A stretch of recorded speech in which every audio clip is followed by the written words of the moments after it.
The Book Dragon by Kel Andrews, illustrated by Ava Chatelain. Reading was tiresome for Rosehilda. In fact, reading was tiresome for all the children in Lesser Scrump. Sometimes the schoolmaster, Mr. Percival, taught them letters by scrawling on bark with a stump of charcoal. Sometimes he scribbled words on slate with a crumbly rock. Every third Monday, he scraped a whole sentence in the dust of the schoolyard. One day, Rosehilda said, "Mr. Percival, reading would be more fun if the letters and words were written as stories.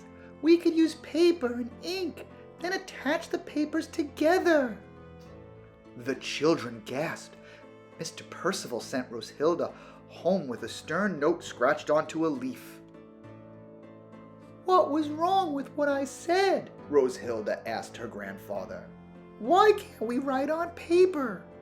"Because of the book dragon," her grandfather said. "What's a book dragon?" Rosehilda asked. "Most dragons hoard gold. The book dragon hoards books." "What's a book?" Rosehilda asked. "It's letters and words written on papers that are attached together," her grandfather said. Rosehilda knew it. "The book dragon lives in a deep cave on Scrump Mountain, nesting on a pile of books nearly as tall as the mountain itself," her grandfather explained. "If any villager brings a book into Lesser Scrump, the book dragon snatches it away that night." "Mr. Percival, we need books," Rosehilda said the next day. "I'm not afraid of the book dragon, even if she snatches them away." "You may not be afraid, but think of the rest of us," Mr. Percival said. "After the book dragon snatches a book, she comes back the next night, knocking on locked windows and terrorizing the entire village." He sent Rosehilda home for a whole week with a stern note carved into an old candle stub. On the walk back, Rosehilda met a peddler. "Buy my wares, dearie," she said. Rosehilda noticed a square red object stamped in gold among the jumble in the cart. She knew just what it was. "How much for the book?" she asked. "What do you have?" asked the peddler. "Just an old candle stub," Rosehilda said. "Sold," said the peddler, knowing the book dragon would snatch any book in Lesser Scrump by morning. When Rosehilda got home, she read a whole story, all about a brave knight who challenged a dragon and won the golden hoard. For the first time, reading wasn't tiresome. It was amazing. When her grandfather saw her reading, he shook his head. "I'm not afraid of the book dragon," Rosehilda said. She read until it was so dark she wished she had that candle stub. She laid the book by her bed and slept. By morning, the book was gone. "The book dragon snatched it," her grandfather said. "We'll have to lock our windows tonight." Now the book dragon would terrorize the village, and it would be Rosehilda's fault. She couldn't let that happen. She vowed to challenge the dragon and win her book back. When her grandfather left for work, Rosehilda climbed the narrow path up Scrump Mountain. When she reached the dark cave at the top, she reminded herself that she wasn't afraid, although she wished again for that candle stub. There, on an immense pile of books, perched the book dragon. She looked very large and extremely pointy. Most of all, she looked surprised. "Give me back my book," Rosehilda demanded. "You snatched it from my room last night."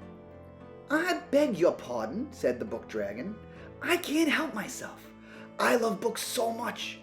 I'm too large to live in the village, so books are all the company I have." "That's no excuse for stealing and terrorizing the village," Rosehilda said. "I only want to borrow books," the book dragon said. "But when I try to return them, the windows are locked. Everyone shrieks when I knock." Rosehilda understood why.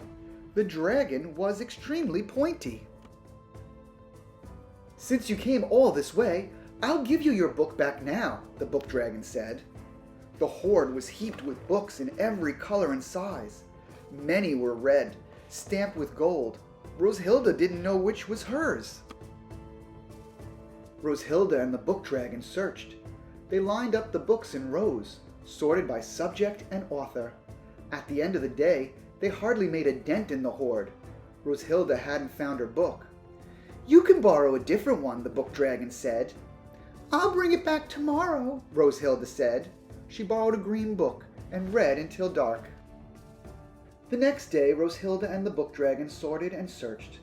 They didn't find Rosehilda's book, so she borrowed a blue one.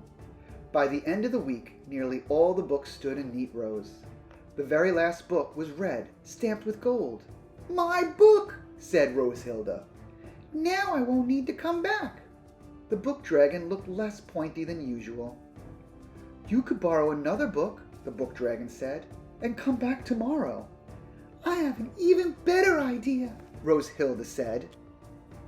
The next day, just as Mr. Percival was scraping a letter on the dirty window, a large and pointy shape appeared outside. The children gasped. Mr. Percival shrieked. Rosehilda explained, "This is my friend, the book dragon. She brought our books back. She never meant to keep them." "After all," said the book dragon, "books are for reading, not hoarding." The villagers agreed. From that day forward, they let the book dragon lend the books from the library in Scrump Mountain. Everyone in Lesser Scrump read as much as they wanted without having to worry about a dragon snatching books in the middle of the night. Unless, of course, they were overdue.